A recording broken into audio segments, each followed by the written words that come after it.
Jeannette Rice, Rensselaerville, Albany County, JEANNETTERICE. I'm providing the following comments as a repeated public service.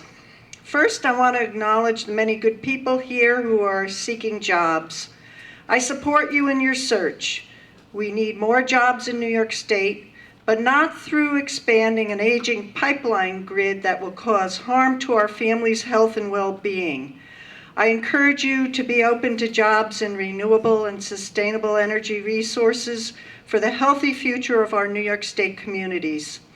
The land, life, liberty, and happiness of those New York State citizens who just want to live quietly, peacefully, and healthily is being raped by the threat of land takings for gas export.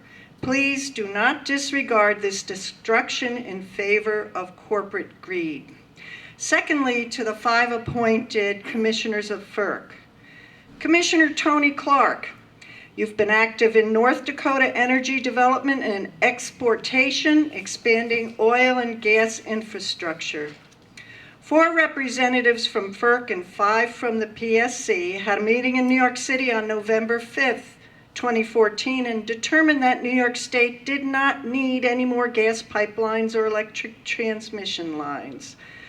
The proposed NED, which is parallel to most of the proposed Constitution pipeline, doesn't demonstrate public convenience and necessity. It's clearly a method to export.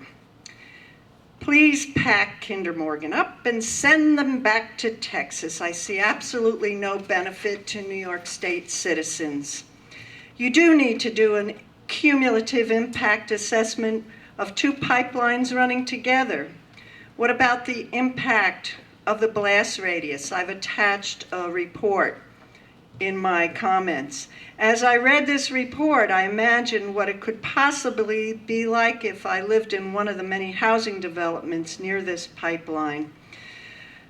I'm also concerned about the negative impact this pipeline will impose upon my friend's organic gardening farm and their family's health. I recall the increase in pipeline incidents in aging system with many miles approaching 50 years old.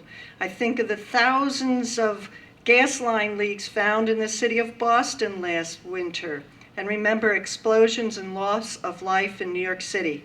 I've attached a list of pipeline accidents in the U.S. in the 21st century.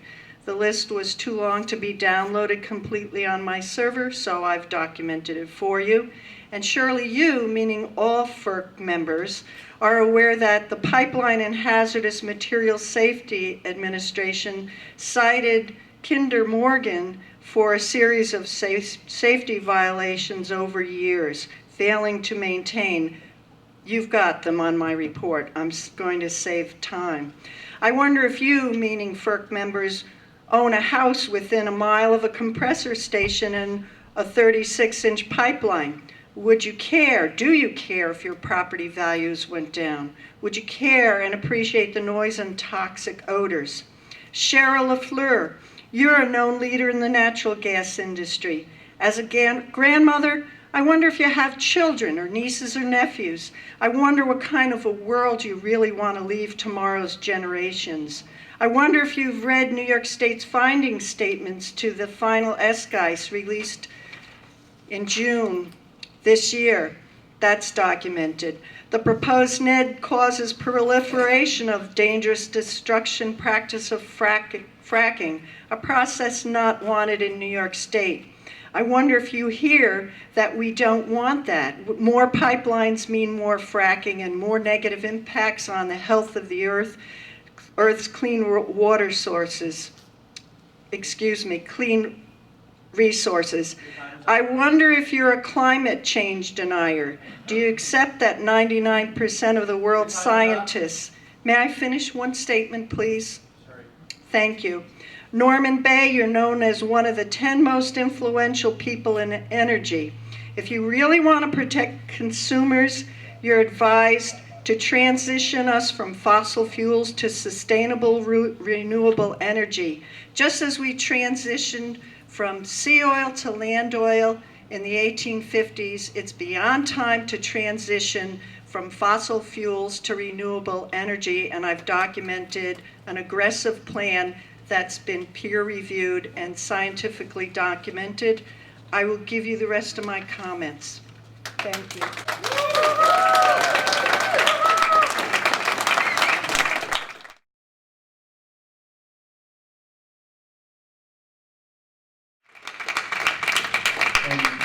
That was our last speaker. Would anyone else who might not be able to complete their thoughts or complete their speech want to come up and speak? Come on.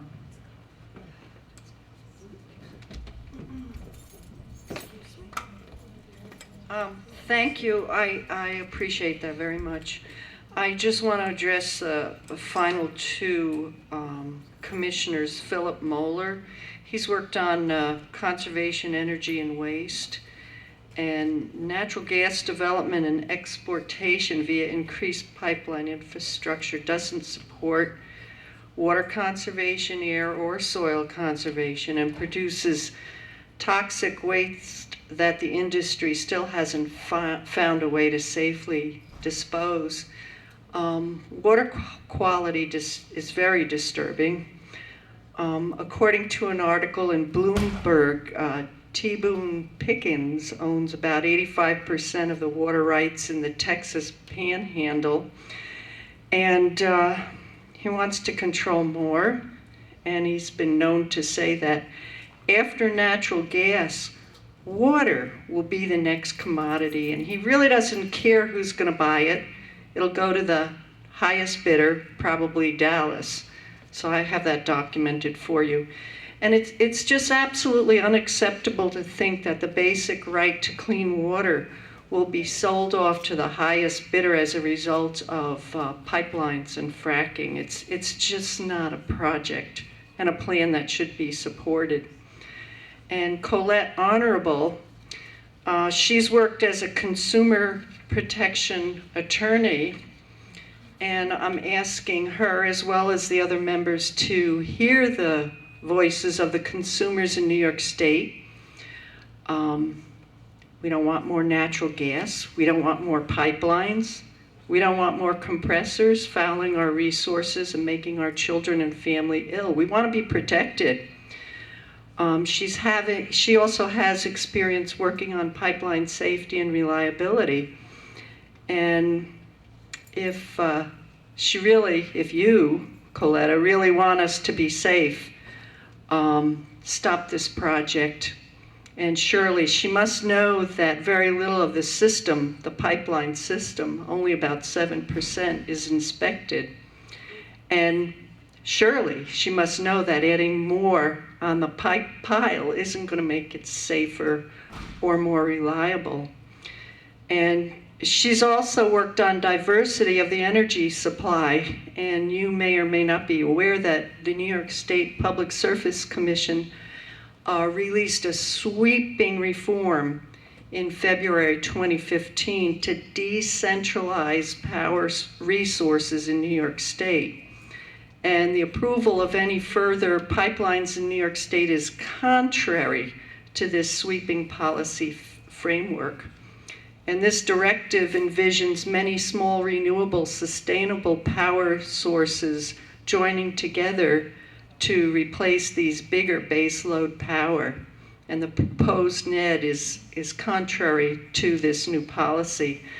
So basically, I want FERC to think out of their corporate gas and oil controlled box and reject this proposed pipeline and allow the citizens of New York to protect our resources and protect public health and provide jobs by allowing us to aggressively transition to renewable and sustainable energy resources.